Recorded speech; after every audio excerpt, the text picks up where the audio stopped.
the issue is with work.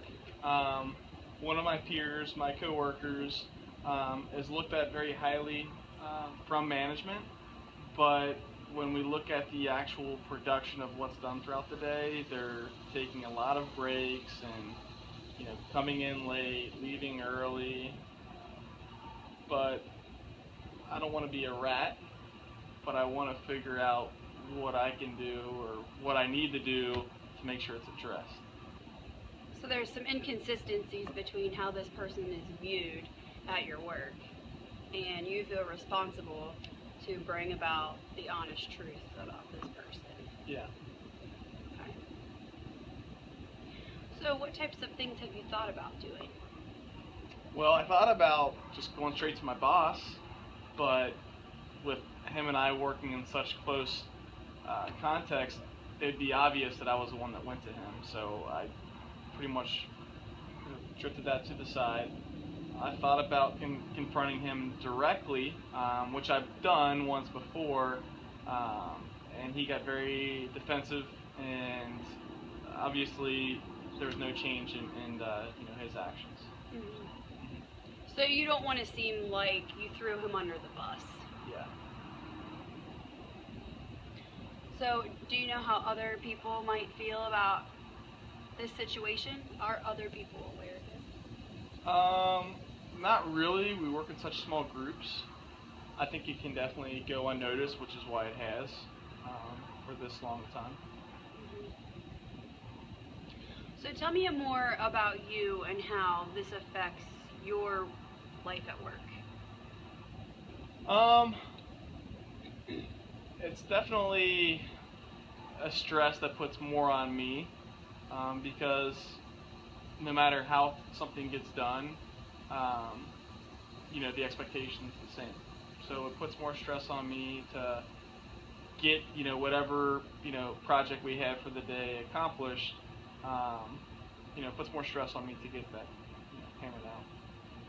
So you feel burdened because this person isn't pulling their weight, which makes you have to perform better. Yeah.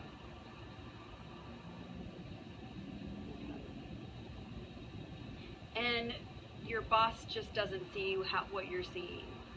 No. He's traveling a lot, and it's just not really around us to really take any type of notice. And you feel stuck because you already talked to this guy about it and he got upset, but you're not sure what road to go down next. Yeah. So what aspect of your job is most affected? You mentioned your stress. Does it keep you from performing at your best? Yeah, because if I had more time to do it, we can almost do double the work in a day. So you see potential for growth, but it's frustrating because you can't get to that goal without that other person. Exactly.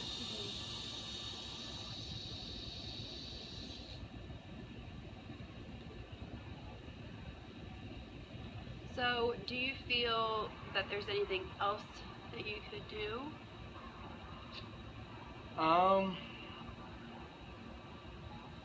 At this point, I'm really not too sure what else I could do. Yeah, it's kind of a confusing state to be in. So right now, you're doing the work of two people? Not quite, but it's definitely more than one man's work.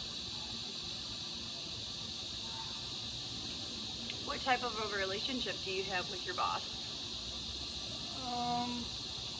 He's definitely an authoritative type of manager. I mean, I feel like we have an honest relationship to a limit, in a way. We talked about personal things. When it comes to work, it's very straightforward.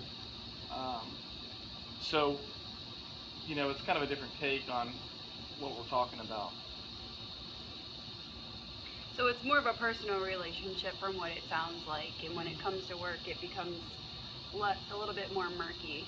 Mm-hmm. So he's aware of your amount of workload, or is he?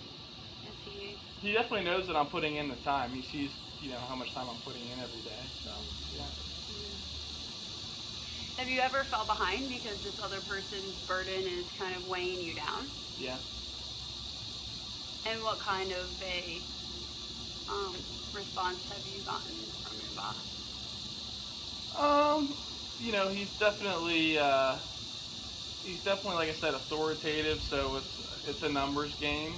He's pretty direct, and I'm very passive to accept. Okay, we'll get it done.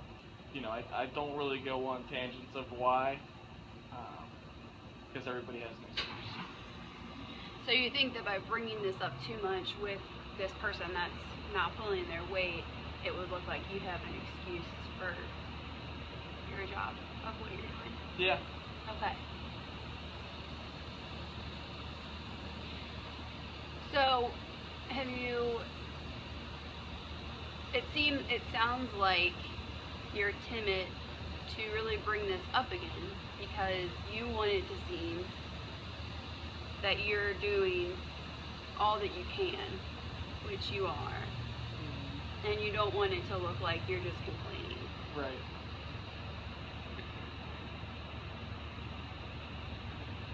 What kind of a relationship do you have with the person that's not pulling their weight? Definitely a work relationship. We don't talk a whole bunch. We go our separate ways for lunch. It's a very individual job, but this project that we've been on really forces us to work together, but we still kind of keep that autonomy and independence throughout that, if that makes sense. Yeah, it sounds like kind of a conflicting position because on the one hand you have this job that requires teamwork, but then on the other hand, your everyday job requires autonomy. Yeah. And so there's some conflict there between job titles from what it sounds like. Yeah.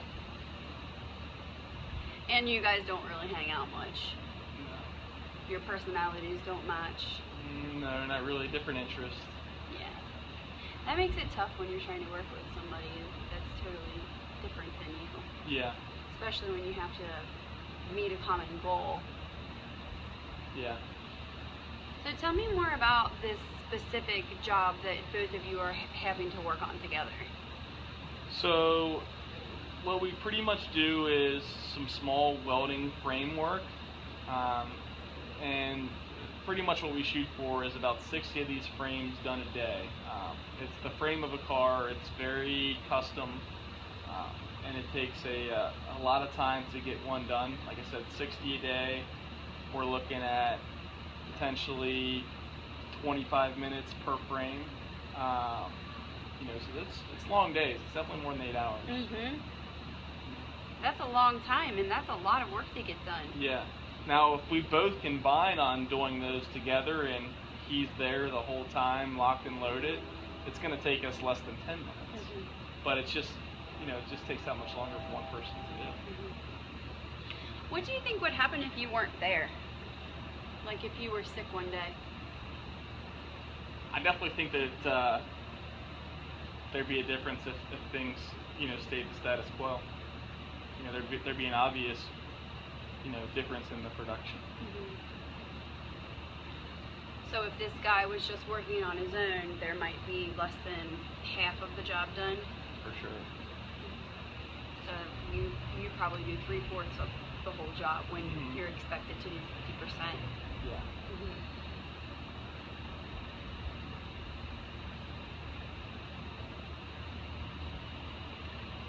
And is your manager around when you guys are working, or is it pretty much just you?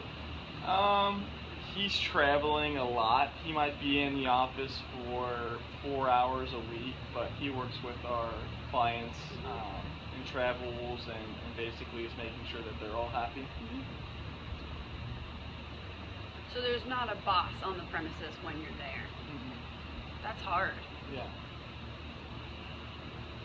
Have one of you been there longer than the other to have some sort of seniority and leadership, or? Yeah, he started about 2 months before me, so not much. What do you think are some things that might hold him back from doing this job and doing it like you do? I think that he's complacent and he knows that he can get away with it. So I think that's a big part of it. Hmm.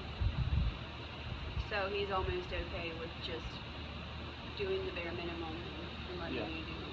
Mhm.